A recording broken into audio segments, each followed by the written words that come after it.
Welcome back to Reality Check. Now, before we get into the nuts and bolts of what we're going to talk about today, which is the AARO, the Pentagon's UFO investigation team, their historical report, I need to give you a bit of a history lesson. In June of 2021, the Office of the Director of National Intelligence, DNI, made what is probably the most significant admission of the last 50 or 60 years in a report entitled Preliminary Assessment, Unidentified Aerial Phenomena. This report was significant, and it remains hugely significant because DNI is not part of the Pentagon. It's the body, the intelligence czar, that was created in the wake of the 9/11 catastrophe, when it was recognized that acute intelligence failures had led to the 9/11 hijackers being able to penetrate America's national security and launch the horrendous attack that they launched on America. And one of the concerns of UAP commentators is that similar intelligence failures are allowing oversights that are threatening national security and flight safety. And so it was extremely significant that the DNI in 2021 delivered a finding that UAPs are indeed real, that they do on occasion exhibit unusual flight characteristics, and they are categorically a threat to flight safety and may even pose a challenge to national security. This was a massive reversal on years of taboo and stigma that had been attached to the UAP subject by the US government. It was an extraordinary acknowledgement by the most senior intelligence czar in America's government. So it came as a huge surprise in March this year, 2024, when the US Department of Defense's UFO Investigation Office, AARO, the all-domain Anomaly Resolution Office, delivered Volume 1 of its so-called Historical Review Report on UAPs, unidentified anomalous phenomena. The Pentagon's AARO did not even try, in my opinion, to even pretend that it was doing an objective report. What it delivered was a complete dog's breakfast, a series of poorly researched conclusions clearly aimed at putting a stake through the heart of decades-long allegations of a secret US retrieval program of alien craft and a reverse engineering program hidden from the public. Hard on the heels of David Grush's revelations of a long secret retrieval and reverse engineering program, it was extraordinary to see the AARO office declare, with little evidence to show that it had done any rigorous investigation, to then go on and make a finding that it could find no evidence at all for claims that the US government and private companies have been reverse engineering extraterrestrial technology. It poo-pooed the notion that any US government investigation, academic-sponsored research, or official review panel had confirmed that any sighting of a UAP represented extraterrestrial technology. It also found that all of the named and described alleged hidden UAP reverse engineering programs provided by interviewees either don't exist or are misidentified, authentic, highly sensitive national security programs. Now, because our correspondent, Xavier Walton, was deployed to Roswell, New Mexico, for the latest UFO Fest, we thought it would be interesting to get him to ask some of America's most prominent UAP commentators what they thought of the Pentagon's AARO report. And this is what Xavier discovered. UFOologist Don Schmidt is the lead investigator for the UFO Museum in Roswell. As for his opinion of the AARO report, just a cursory examination of especially many of the case reports that they've already explained away in the past. Like the government's explanation for the 1947 Roswell incident, Schmidt, a best-selling author about UFOs, doesn't think officials are ever going to disclose the information to the American public. We're asking the very arbiters of the cover-up to come clean, to finally roll over and acknowledge their culpability, as well as the fact that they have been deceiving Capitol Hill on this subject for now going on 77 years. He feels AARO will, quote, dismiss the subject. The idea that the phenomenon was conceded immediately after Roswell, and yet here we are now 77 years later, and we're back to square one. That, oh, we have no evidence, there's nothing extraordinary as far as in our possession, and as predicted.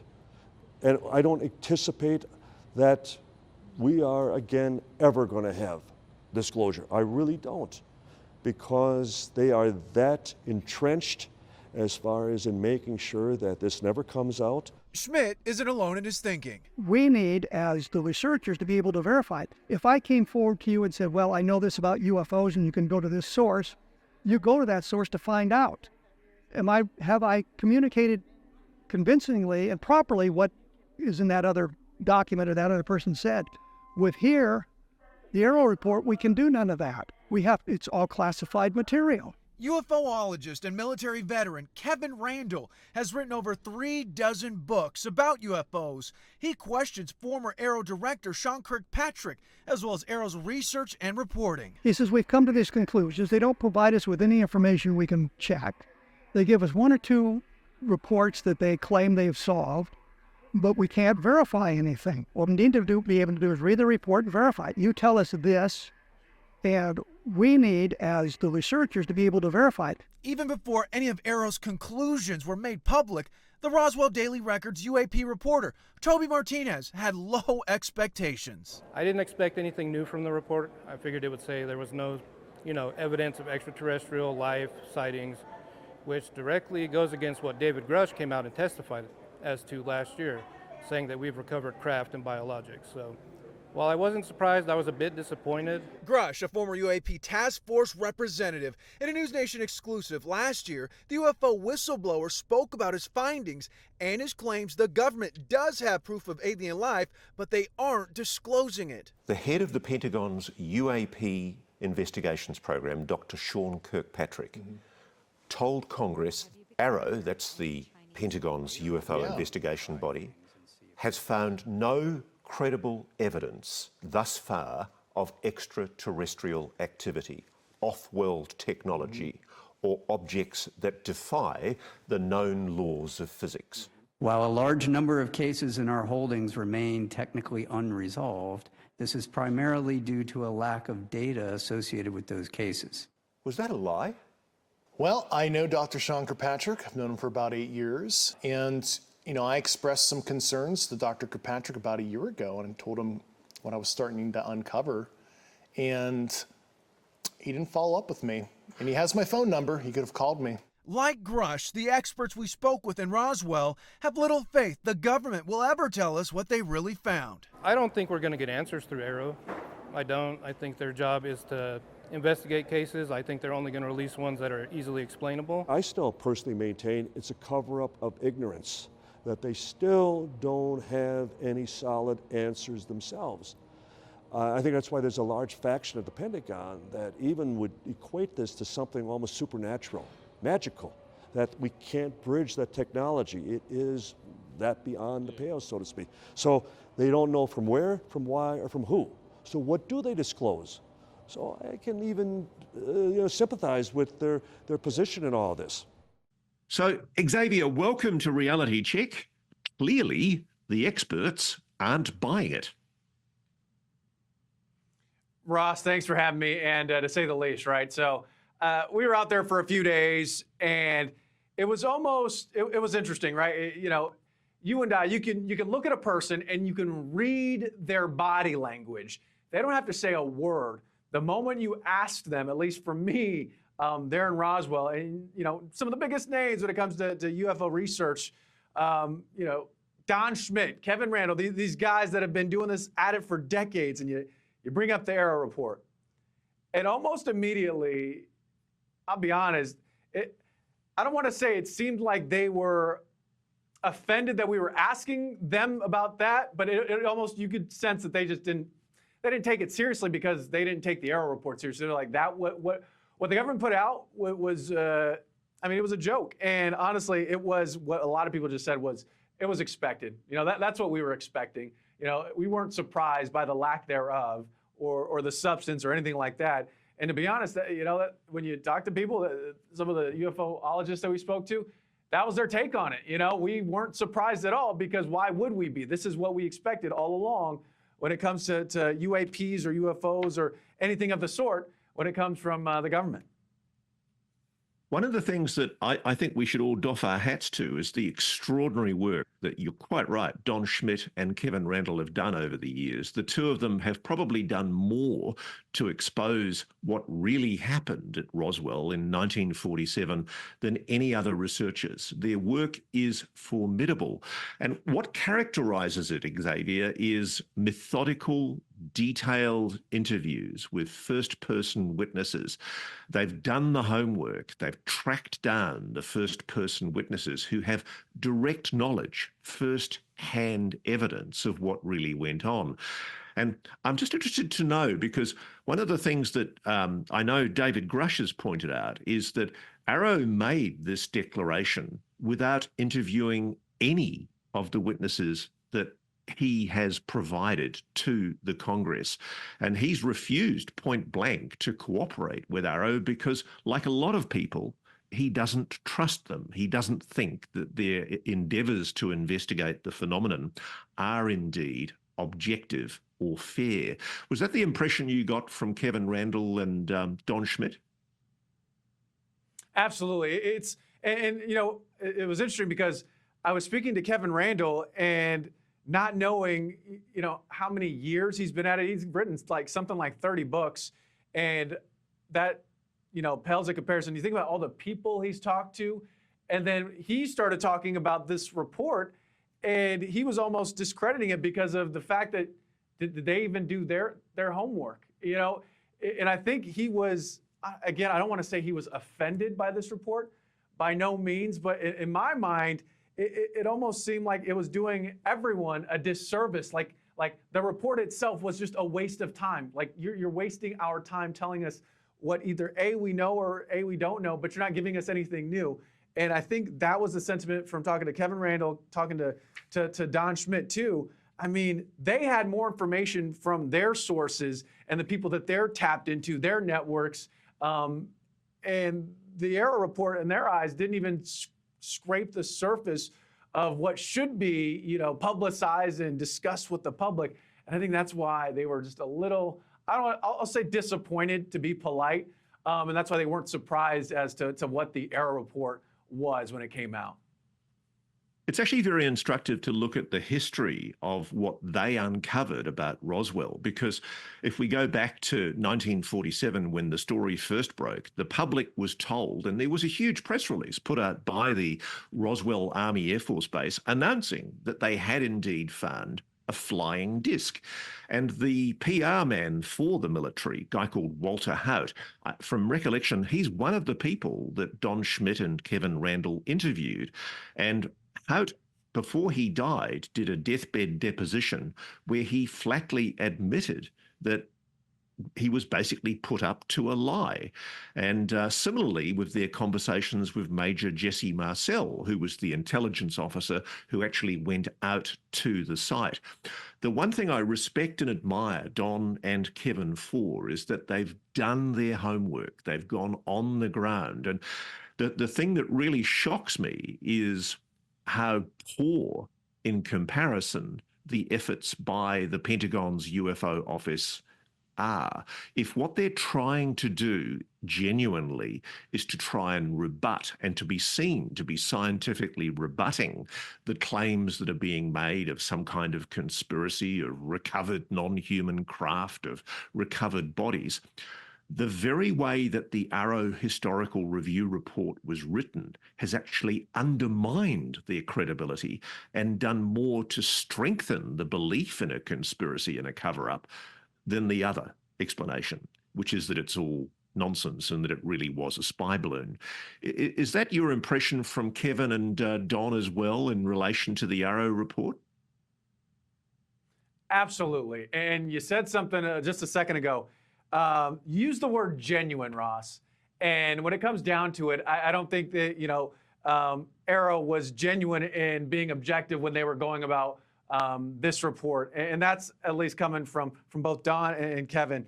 And those guys, they've done their homework. They're still doing their homework. They're still trying to uncover more. It never stops, with them. And that's the interesting thing. And that's why it almost, to guys like that, it almost seems like for them, this was a slap in the face.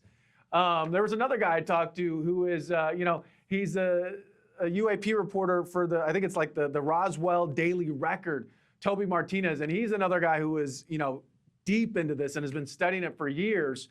And he almost thinks it's like, don't insult my intelligence with this piece of, I don't know what you want to call it. You can use whatever word. But it almost was like a slap in the face to these guys, because at the same time, they've spent countless hours trying to prove things and get their story straight. And then you read something like this, it's like, well, did they genuinely make an effort to try and provide more information to the public and to us? And a lot of times it just doesn't seem like it, at least according to Don and Kevin and Toby, the other gentleman I spoke with.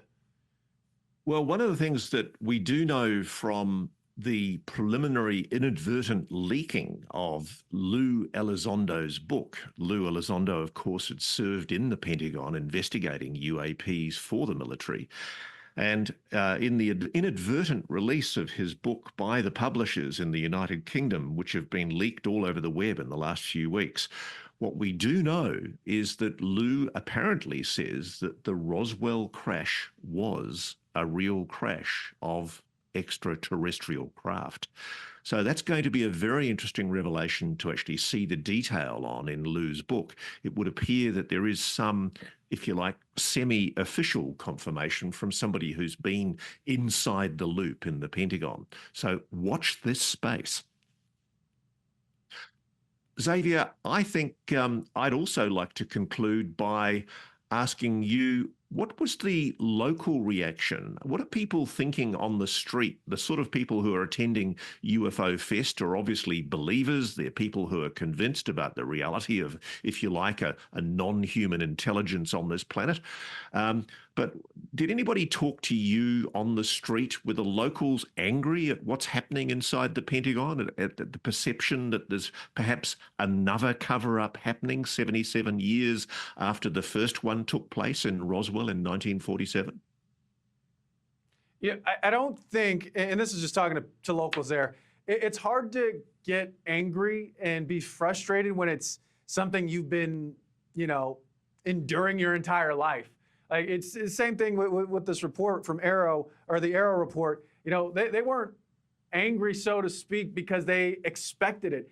And a lot of these folks, when you talk to them, they almost expect the government to cover up what's really going on. A lot of people believe, yeah, it was real. What happened back in 1947? The crash was real. It was extraterrestrial. The stuff that our good friend Frank Kimbrell is finding compelling evidence. They believe, yeah, that is real. All these things are adding up, right? And they just think the government is lying to them. So to say that they're angry, I didn't get that sentiment. More so, it's just kind of status quo. This is what it is. This is what we're used to. This is what it's been our entire lives. And honestly, I don't think anyone believed it was going to change at all. It was interesting, though. We did ask some people, why do you think, or why do you believe that there is other life out there? And the answers are obviously, the ones you hear normally. And the big one was, do you really think we're the only intelligent life out there, considering how massive the universe is? And every time, that's the one I just kept hearing over and over again. And then, they would hear about NewsNation, and they would hear about David Grush, and they'd hear about you, Ross. And then it would come back to, I think they're hiding something. But then again, they wouldn't get mad about it. They just believe in their heart of hearts that, the government's just not telling us everything. Well, 77 years on from the mystery of what happened in Roswell, New Mexico in July of that year. I don't think people accept the official explanation for what happened back then, and I don't think they accept the official explanation that's been peddled by AARO in its most recent report this year. Xavier Walton, thank you so much for joining Reality Check. Ross, thanks for having me. Hope I'll join you again. Cheers, mate. Thanks for watching. Go to joinnn.com to find NewsNation on your television provider. And please don't forget to click that red subscribe button to ensure you get more of NewsNation's unbiased and fact-driven news coverage.